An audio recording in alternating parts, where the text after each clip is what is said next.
Hey guys, today I'll be doing HTB Legacy. It's a retired box and doing some cybersecurity research. So we're going to be exploiting an outdated version of SMB with CVE 2028-4250. This CVE affects Windows Server 2000 through 2008, and it has a CVSS score of 10, so that's very high. That's as high as it goes.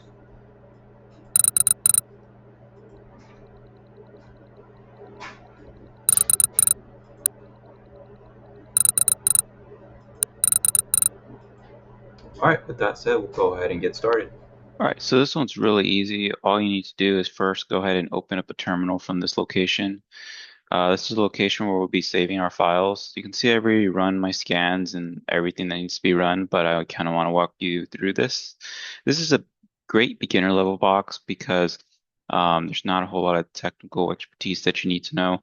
We'll just go ahead and open up a new tab and then go back to this first tab and rename it. We'll go ahead and rename it according to our AL host, which is your IP address for once you're connected to the VPN. So I have config 0. All right, so you can see this is mine. I'll go ahead and copy that over and then come here, rename this our host, put in the IP address, and or actually that's AL host. Let me rename that real quick.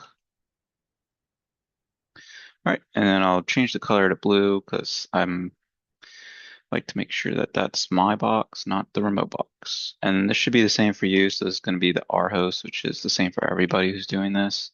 And it's going to be 10, 10, 10, 4. All right. We'll go ahead and color that one red because that's the target. And so I don't mix them up. All right, with that said, we'll go ahead and move over here. You can see I've run this in-map scan. I'll go ahead and copy it here so you can see what that looked like and how you could adjust it. But just paste it in here and come here.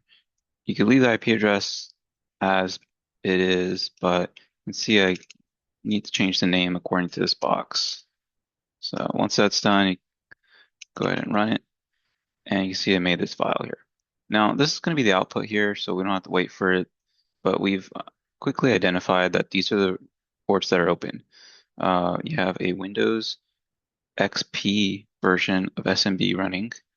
And if we scroll down, you can see that this is probably very deprecated, and there's quite a few vulnerabilities that would be able to exploit this version of SMB. All right, so going back over here to my first scans, you can see I gain access pretty quickly to this one, and I just want to make sure that you guys understand there's an nmap script that will run just for SMB. So if you were to run this right here, it'd use the NSC script to run on port 445 and provided some pretty good information here. So it quickly was able to attempt to connect, but wasn't able to. But you can see here that it enumerated that there was an admin C and IP C share. All these are default shares, but we got access denied. And then I tried to manually connect, and that didn't work either with SMB map. So at that point, I was thinking, okay, well, if that's not going to let me in, then I need to find an exploit that will. And let me show you how I did that. So here you can see, scroll down. I open up at MSF console, and I'll kind of just walk you through what I had already done. All right, so we'll go ahead and stop this scan because we, at this point, um, know what to do next. MSF console. Seeing that this is such a deprecated version of SMB, I know that there's bound to be some exploit in here that can work on it. So I can search MS08. There's a bunch of MS vulnerabilities that work for SMB, but this one's specifically for Windows Server 2008. All right, so we'll search MS08.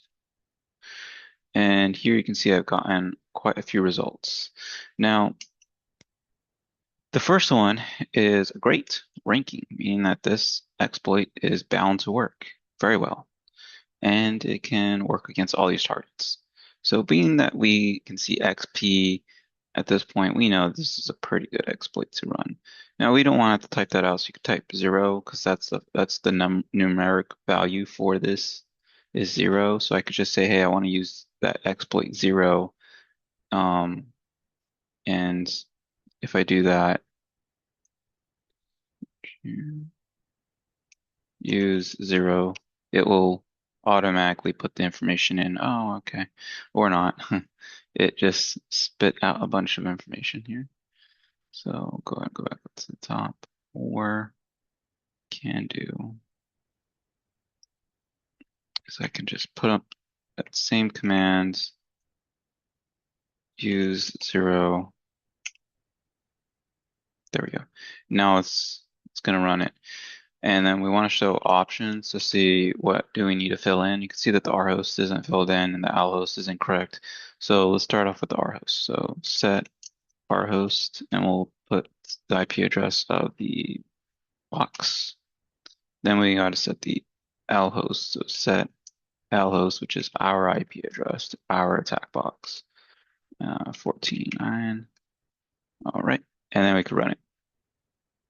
Actually, run. You can see that it's running on port 444, which I've already got a connection on that port. So I'm going to set the out port to 443, 4443. But you can leave yours as 444 if you like. But just next, you're going to do run. And you can see that it is going to then run the exploit against the target. Now, it looks like it's sending it in a stage, but we've already got our connection here. So get UID.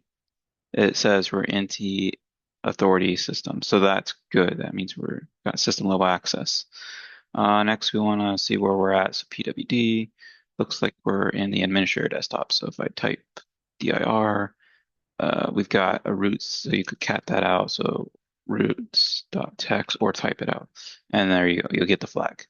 But next, we need to look for the next flag. So we'll go back a directory, dir, and go back one more directory, dir.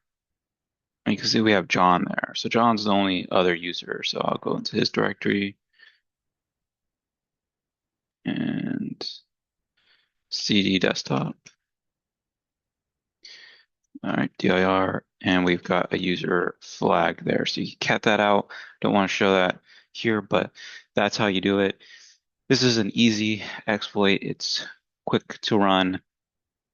And another thing I want to show you is the MVD result for the CV. So the CV 2028-4250. I just mentioned in the beginning how it's very critical vulnerability. But you can see the number of exploits that are made public here, as well as the advisories.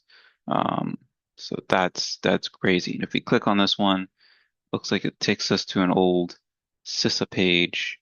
Um, let's see if we can try doing this search here. And this is probably going to take us back to MVD, but I'm kind of curious to see what their initial response was to this. So, go. This was a bulletin that was posted October 20th, 2008. And here they just mentioned how critical this is. And is this the one that we're looking for? It might not be actually, because 20 1023. This may be the wrong one. Scroll down a little bit. Okay, so it looks like they did a mass bulletin. So that's normal. They usually do that. Uh, it's interesting to see that they did that back then. Didn't know that they did that back then. So let's see what else they've got here. This is from US CERT, and if I just look it up, it's got a bunch of information on some vulnerabilities that were affecting organizations that year. But this is the cybersecurity research part of it. For sure, you go in, you exploit the box, but also you do a little research and you look at how severe it was. You look at some of these and see, you know, what was posted at that time about it. That's the research part of it. So I hope you enjoy this video. All right. By the way, as I go through the Hack the Box modules or labs here, just to quickly showcase it. So these are the labs, and go ahead and submit that. But if we take a look at their boxes, let me just quickly show you. Um, Go back to machines. You can see that they have it ranked by difficulty. What I found to be interesting was if you sort by and you sort by the user difficulty and you sort by easy, this is a good place to start for people who are new to this. Easy user difficulties. Now, these right here are like basically it's not too easy, easy. All right, let's see what else we got here. Easy. Okay, so these are probably good starting places if you're really new to this, right? If you're looking for active boxes or even retired boxes, going here to filter, but not going by the rating of the machine here by hack the box, but going by the rating according to the users who have actually done this. So user difficulties, user owns, ratings, user difficulty, yeah. So I think this one it's going to be ratings, or no, actually it's user difficulty. Yeah, user difficulty. And you can see here it's showing that these are easy too, and like you can want to start there. Uh, and as you work your way down, then you start get into the harder ones. This is I had to go to 8, but if you go to 1, that's where they have all the like basically medium boxes. I don't these maybe aren't so easy, but once you've gotten some tools in your toolbox, and those mediums should be a little bit easier as you start building up. It's a good way to build up and something that I'm gonna do as I work my way up. All right. So anyways, hope you enjoy it, Danny.